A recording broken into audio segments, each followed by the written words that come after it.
नमस्कार दोस्तों। गुल्ली डंडा मुंशी प्रेमचंद की यह रचना मैंने पहली बार ही पढ़ रहा हूँ, इसलिए इसको पढ़ते वक्त काफ़ी गलतियों का आपको सामना करना पड़ सकता है, तो आप उन गलतियों को ज़रा इग्नोर करें। और मैं इस कहानी के बारे में ज़्यादा कुछ जानता नहीं, इसलिए मैं आपको इसके बारे में कुछ बता भी नहीं सकता। तो बिना किसी देरी के इस कहानी का आरंभ करते हैं। गुल्ली डंडा। हमारे अंग्रेजी दोस्त माने या ना माने, मैं तो यही कहूँगा कि गुल्ली डंडा सब खेलों का राजा है। अब भी कभी लड़कों को गुल्ली डंडा खेलते देखता हूँ तो जी लोटपोट हो जाता है कि इनके साथ जाकर खेलने लगूँ। न लॉन की ज़रूरत, न कोर्ट की ज़रूरत, न नेट की, न थापी की। मज़े से किसी पेड़ की एक टहनी काट ली, गुल्ली बना ली और दो आदमी भी आ जाए तो खेल शुरू हो गया। विलायती खेलों में सबसे बड़ा ऐब है कि उनके सामान महंगे होते हैं। जब तक कम से कम 1 सैकड़ा न खर्च कीजिए, खिलाड़ियों में शुमार नहीं हो पाता। यहाँ गुल्ली डंडा है कि बिना हरर फिटकरी के चोखा रंग देता है।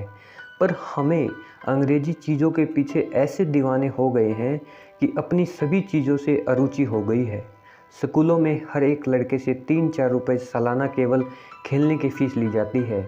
किसी को यह नहीं सूझता कि भारतीय खेल खिलाएं जो बिना दाम कौड़ी के खेले जाते हैं। अंग्रेजी खेल उनके लिए है जिनके पास धन है। गरीब लड़कों के सिर क्यों व्यसन मरते हो? ठीक है, गुल्ली से आँख फूट जाने का भय रहता है, तो क्या क्रिकेट से सिर फूट जाने का, तिल्ली फट जाने का, टांग टूट जाने का भय नहीं रहता? अगर हमारे माथे में गुल्ली का दाग आज तक बना हुआ है तो हमारे कई दोस्त ऐसे भी हैं जो थापी को बैसाख से बदल देते हैं। यह अपनी रुचि है। मुझे गुल्ली की सब खेलों में अच्छी लगती है और बचपन की मीठी स्मृतियों में गुल्ली ही सबसे मीठी है। वह प्रातःकाल घर से निकल जाना, वह पेड़ पर चढ़कर टहनियाँ काटना और गुल्ली डंडे बनाना, वह उत्साह, वह खिलाड़ियों के जमघटे, वह पदना और पदाना, वह लड़ाई झगड़े, वह सरल स्वभाव जिसे छूत अछूत गरीब अमीर का बिल्कुल भेद न रहता, जिसमें अमीराना चौंचलों की, प्रदर्शन की, अभिमान की गुंजाइश ही नहीं। यह उसी वक्त भूलेगा जब जब घर वाले बिगड़ रहे हैं, पिताजी चौक पर बैठे हैं, वेग से रोटियों पर अपना क्रोध उतार रहे हैं, अम्मा की दौड़ केवल द्वार तक है, लेकिन उनकी विचारधारा में मेरा अंधकारमय भविष्य टूटी हुई नौका की तरह डगमगा रहा है। और मैं हूँ कि पधाने में मस्त रहता हूँ।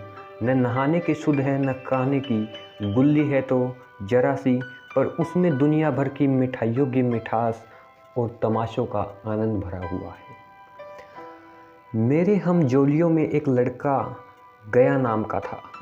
मुझसे 2-3 साल बड़ा होगा।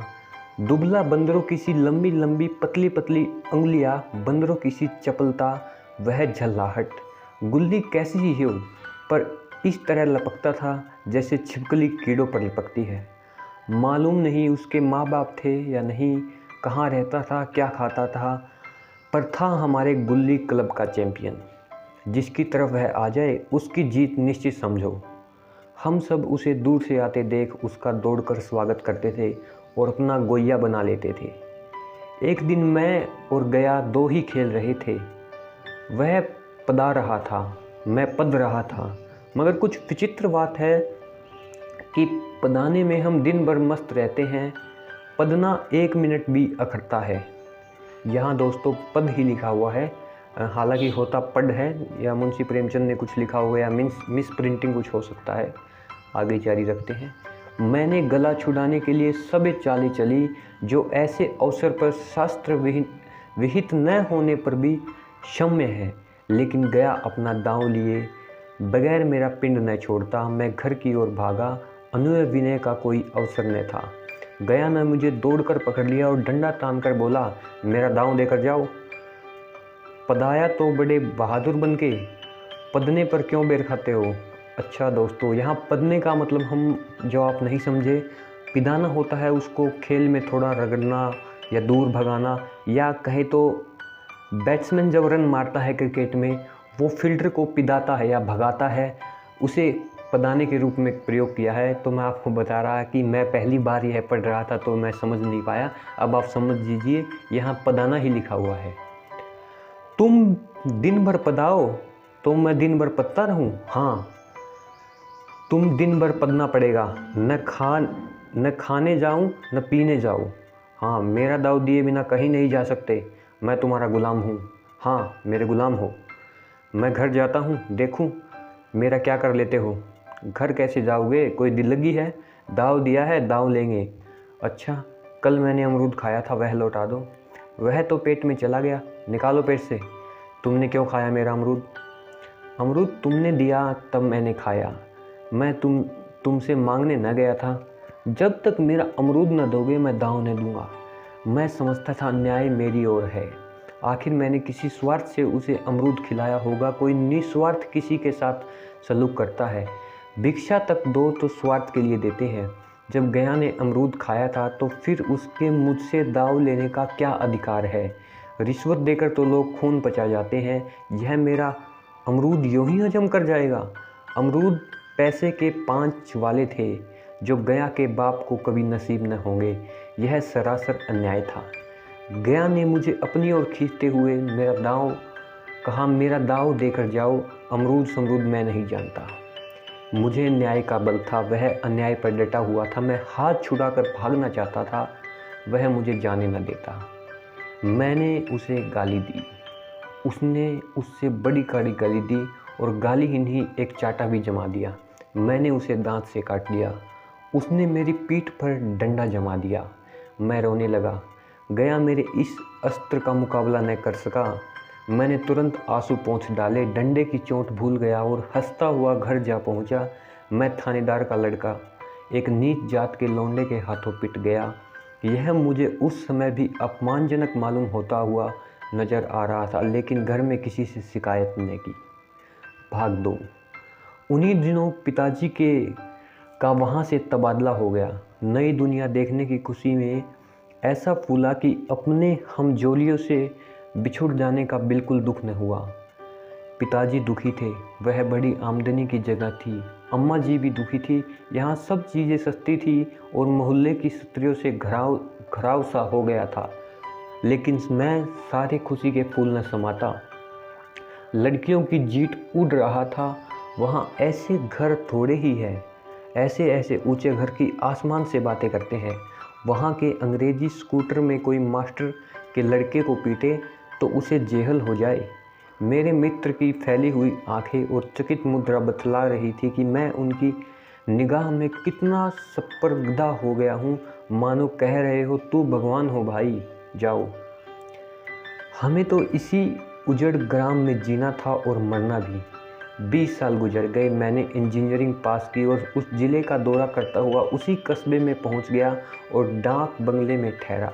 उस स्थान को देखते ही इतनी मधुर बाल स्मृतियाँ मेरे हृदय में जाग उठी कि मैंने छड़ी उठाई और कस्बे की सैर करने लगा। आंखें किसी प्यासे पथिक की भांति बचपन की उन क्रीड़ा स्थलों को देखने के लिए व्याकुल हो रही थी, पर उस परिचित नाम के सिवा वहाँ और कोई परिचित न था। जहाँ खंडहर था वहाँ पक्के मकान खड़े थे। जहाँ बरगद का पुराना पेड़ था अब वहाँ एक सुंदर बगीचा था। स्थान की छाया पलट हो गई। अगर उसके नाम और स्थिति का ज्ञान होता तो उसे पहचान भी न सकता। बचपन की सिंचित और अमर स्मृतियाँ बाहें खोले अपने उन पुराने मित्रों से गले मिलने को अधीर हो रही थी, मगर वह दुनिया बदल गई थी।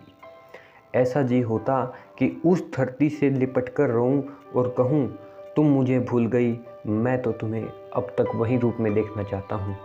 सहसा एक खुली जगह में मैंने 2-3 लड़कों को गुल्ली डंडा खेलते देखा। एक क्षण के लिए मैं अपने बिल्कुल को भूल गया था। क्षमा चाहूँगा दोस्तों, लिखा है एक क्षण के लिए मैं अपने का बिल्कुल भूल गया था कि एक ऊंचा अफसर हूँ। साबी ठाठ में रोब और अधिकार के आवरण में जाकर एक लड़के से पूछा, क्यों बेटे, यहाँ कोई गया नाम का आदमी रहता है? एक लड़के ने गुल्ली डंडा समेटकर सहमे हुए स्वर में कहा, कौन गया? गया चमार?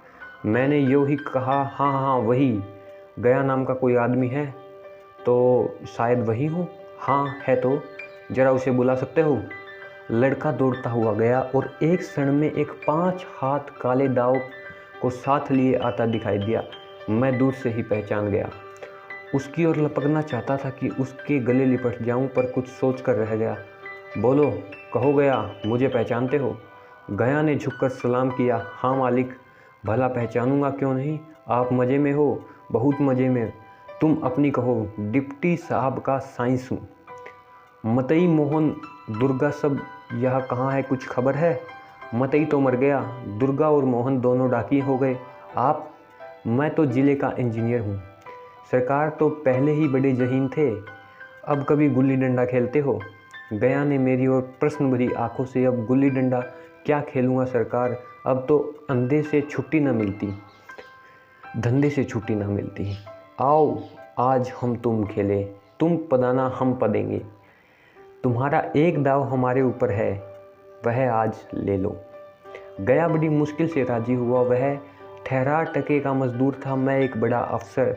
हमारा और उसका क्या जोड़, बेचारा झेप रहा था, लेकिन मुझे भी कुछ कम झेप न थी। इसलिए नहीं कि मैं गया के साथ खेलने जा रहा हूँ, बल्कि इसलिए कि इस खेल का अजूबा समझकर इसका लोग तमाशा बना लेंगे और अच्छी खासी भीड़ लग जाएगी। उस भीड़ में वह आनंद कहाँ रहेगा, पर खेले बगैर तो मैं रहा नहीं जा सकता। आखिर निश्चय हुआ कि दोनों जने बस्ती से बहुत दूर खेलेंगे और बचपन की उस मिठाई को खूब रस लेकर खाएंगे। मैं गया को लेकर डाक बंगले पर गया और मोटर में बैठकर दोनों मैदान की ओर चले। साथ में एक कुल्हाड़ी ले ली। मैं गंभीर भाव धारण किए हुए था, लेकिन गया इसे अभी तक मजाक ही समझ रहा था। फिर भी उसके मुख पर उत्सुकता या आनंद का कोई चिन्ह न था। शायद हम दोनों में जो अंतर हो गया था, यही सोचने में मगन था। मैंने पूछा, तुम्हें कभी याद नहीं आती थी गया हमारी, सच बताना। गया झेपता हुआ बोला, मैं आपको याद करता हूँ हुजूर, मैं ही इस लायक कहाँ। भाग में आपके साथ कुछ दिन खेलना बदा था, नहीं मेरी क्या गिनती। मैंने कुछ उदास होकर कहा, लेकिन मुझे तो बराबर तुम्हारी याद आती थी। तुम्हारा वह डंडा जो तुमने तान कर जमाया था, याद है ना? गया ने पछताते हुए कहा, वह लड़कपन था सरकार, उसकी याद न दिलाओ। वाह, मेरे बाल जीवन की सबसे रसीली याद है। तुमने उस डंडे में जो रस था, वह अब न आदर सम्मान से पाता हूँ, न ही धन से। इतनी देर में हम बस्ती के कोई 3 मील आगे निकल गए। चारों तरफ सन्नाटा है। पश्चिम और कोसों का भीमताल फैला हुआ है, जहाँ आकर हम किसी समय पुष्प कमल तोड़ ले जाते थे और उस झुमक बनाकर कानों में डाल लेते थे। जेठ की संध्या केसर में डूबी चली आ रही थी। मैं लपककर एक पेड़ पर चढ़ गया और एक टहनी काट लाया। चटपट गुल्ली डंडा बनाया। खेल शुरू हो गया। मैंने गुच्ची में गुच्ची रखकर उछाली। गुल्ली गया के सामने से निकल गई। उसने हाथ लपकाया जैसे मछली पकड़ रहा हो। गुल्ली उसके पीछे जाकर गिरी। यह वही गया है जिसकी हाथों में गुल्ली जैसे ही आकर बैठ जाती थी, वह दाहिने बाएं कहीं हो, गुल्ली उसकी हथेली में ही पहुंचती थी, जैसे गुल्लियों का वशीकरण डाल देता हो। नई गुल्ली, पुरानी गुल्ली, छोटी गुल्ली, बड़ी गुल्ली, नाकेदार गुल्ली, सपाट गुल्ली, सभी उससे मिल जाती थी, जैसे उसके हाथों में कोई चुंबक हो, गुल्लियाँ खींच लेता हो। लेकिन आज गुल्ली उससे प्रेम नहीं रही। फिर तो मैंने पदाना शुरू कर दिया। मैं तरह तरह की धांधलियाँ कर रहा था, अभ्यास की कसर बेईमानी से पूरी कर रहा था। कूद जाने पर डंडा खुले जाता था। हालांकि शास्त्र के अनुसार गया की बारी आनी चाहिए थी। गुल्ली पर ओछी चोट पड़ती थी और वह जरा दूर गिर पड़ती थी, तो मैं झपटकर उसे खुद उठा लेता था और दोबारा टांग लड़ाता था। गया यह सारी बेकायदियाँ देख रहा था, कुछ न कुछ बोलता था, जैसे वह सब कायदे कानून भूल गए। उसका निशाना कितना अचूक था। गुल्ली उसके हाथ से निकलकर टन के डंडे पर आके लगती थी। उसके हाथ से छूटकर उसका काम था डंडे से टकरा जाना, लेकिन आज वह गुल्ली डंडे में लगी ही नहीं। कभी दाहिने से जाती थी, कभी बाएं से, कभी आगे से और कभी पीछे से जाती थी। आधे घंटे पदाने के बाद एक गुल्ली डंडे में आ लगी। मैंने धांधली की, गुल्ली डंडे में नहीं लगी, बिल्कुल पास से गई, लेकिन लगी नहीं। गया ने किसी प्रकार का असंतोष प्रकट नहीं किया। न लगी होगी, डंडे में लगती तो क्या मैं बेईमानी करता? नहीं भैया, तुम भला बेईमानी क्यों करोगे? दया ने ऐसा कहा। बचपन में मजाल था कि ऐसा घपला करके कोई जीत बचता। यह गया गर्दन पर चढ़ बैठता, लेकिन आज मैं कितनी आसानी से धोखा दिए चला जाता हूँ। गधा है, सारी बातें भूल गया। सहसा गुल्ली फिर डंडे से लगी और इतनी जोर से लगी जैसे बंदूक छूटी हो। इस प्रमाण के सामने अब किसी तरह की धांधली करने का साहस मुझ में ना रहा, वक्त भी न हो सका। लेकिन क्यों ना एक बार सबको झूठ बताने की चेष्टा करूं, मेरा हर्ज ही क्या है। मान गया तो वाह वाह, नहीं तो दो चार हाथ पदना ही तो पड़ेगा ही। अंधेरा का बहाना करके जल्दी से छुड़ा लूँगा, फिर कौन दाव देने आता है। गया ने विजय के उल्लास में कहा, लग गई टन से बोली। मैंने अनजान बनने की चेष्टा करके कहा, तुमने लगते देखा? मैंने तो नहीं देखा। टन से बोली है सरकार, और जो किसी ईंट से टकरा गई हो। मेरे मुख से यह वाक्य उस समय कैसे निकला, इसका मुझे आश्चर्य है। इस सत्य को झुठलाना वैसा ही था जैसे दिन को रात बताना। हम दोनों ने गुल्ली को डंडे में जोर से लगते देखा, लेकिन गया ने मेरा कथन स्वीकार कर लिया। हाँ, किसी ईंट में लगी होगी, डंडे में लगती तो इतनी आवाज़ ना आती। मैंने फिर पदाना शुरू कर दिया, लेकिन इतनी प्रत्यक्ष धांधली कर लेने के बाद गया की सरलता पर मुझे दया आने लगी। इसलिए जब तीसरी बार गुल्ली डंडे में लगी तो मैंने बड़ी उदारता से दाव देना तय कर लिया। गया ने कहा, अब तो अंधेरा हो गया है भैया, कल पर रखो। मैंने सोचा कल बहुत सा समय होगा, यह न जाने कितनी देर पदाए, इसलिए इसी वक्त मुकाबला साफ कर लेना अच्छा होगा। नहीं, अभी बहुत उजाला है, तुम अपना दाव ले लो, गुल्ली सूझेगी नहीं, कुछ परवाह नहीं। गया ने पदाना शुरू किया, पर उसे अब बिल्कुल अभ्यास नहीं था। उसने 2-3 बार तोड़ लगाने का इरादा किया, पर दोनों ही बार फूंच गया। 1 मिनट में कम से कम वह दाव खो बैठा।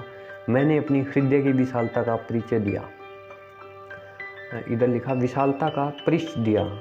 एक दाव और खेल लो, तुम तो पहले हाथ में ही हुच गई। नहीं भैया, अब अंधेरा हो गया है, तुम्हारा अभ्यास छूट गया, कभी खेलते नहीं। खेलने का समय कहाँ मिलता है भैया। हम दोनों मोटर पर जा बैठे और चिराग जलते जलते पड़ाव पर पहुंच गए। गया चलते चलते बोला, कल यहाँ गुल्ली डंडा होगा, सभी पुराने खिलाड़ी खेलेंगे, तुम भी आओगे। जब तुम्हें फुर्सत हो तभी खिलाड़ियों को बुलाऊं। तो मैंने शाम का समय दिया और दूसरे दिन मैच खेलने लगा। कोई 10-10 आदमी की मंडली थी। कई मेरे लड़कपन के साथी निकले, अधिकांश युवक थे जिन्हें मैं पहचान न सका। खेल शुरू हुआ, मैं मोटर पर बैठा बैठा तमाशा देखने लगा। आज गया का खेल, उसका नैपुण्य देखकर मैं चकित हो गया। टाड़ लगाता तो गुल्ली आसमान से बातें करने लगती। कल किसी वह झिझक, वह हिचकिचाहट, वह बेदिली आज न थी। लड़कपन में जो बात थी आज उसे ने प्रौढ़ता प्राप्त कर ली थी। कहीं कल इसने मुझे इस तरह पदाया होता तो मैं जरूर रोने लगता। उसके डंडे की चोट खाकर गुल्ली 200 गज की खबर लाती थी। पदने वालों में से एक युवा ने कुछ धांधली की। उसने अपने विचार में गुल्ली लपक ली थी। गया का कहना था कि गुल्ली जमीन से लगकर उछली है। इस पर वह दोनों में ताल ठोकने की नौबत आ गई। युवक तब गया का तमतमाता हुआ चेहरा देखकर वह डर गया। अगर वह दबता ना तो जरूर मारपीट हो जाती। मैं खेल में न था, पर दूसरों के इस खेल में मुझे वही लड़कपन, वही आनंद आ रहा था जब हम सब कुछ भूलकर खेलने में मस्त थे। अब मुझे मालूम हुआ कि कल गया ने मेरे साथ खेल खेला नहीं, केवल वह खेलने का बहाना कर रहा था। उसने दया का पात्र समझा। मैंने धांधली की, बेईमानी की, पर उसे जरा भी क्रोध न आया, इसलिए कि वह खेल न रहा था, मुझे खिला रहा था, मेरा मन रख रहा था। वह मुझे पदाकर मेरा कचूमर नहीं निकालना चाहता था। अब मैं अफसर हूँ, यह अफसरी मेरे और उसके बीच दीवार बन गई है। अब मैं उसका लिहाज पा सकता हूँ, आदब पा सकता हूँ, साश्चर्य नहीं पा सकता। लड़कपन था तब मैं उसका समकक्ष था, वह पद पाकर अब मैं केवल उसकी दया के योग्य हूँ। वह मुझे अपना जोड़ नहीं समझता, वह बड़ा हो गया है और मैं छोटा रह गया। ज़्यादा कुछ मैं इस कहानी के बारे में कहना नहीं चाहूँगा। बड़ा ही बड़कपन की कहानी है और हम सभी इस कहानी से रिलेट भी कर सकते हैं, क्योंकि जो मुंशी प्रेमचंद जी कहानियाँ लिखते हैं उन कहानियों में आपको सच्चाई मिल सकती है, बहुत ज़्यादा सच्चाई मिलती है, क्योंकि हम सभी उन कहानियों से कहीं न कहीं किसी मायने में रिलेट करते हैं, क्योंकि हमारे जीवन में भी कुछ न कुछ पड़ाव ऐसे रहते हैं। इतना ही कहना चाहूँगा दोस्तों। धन्यवाद।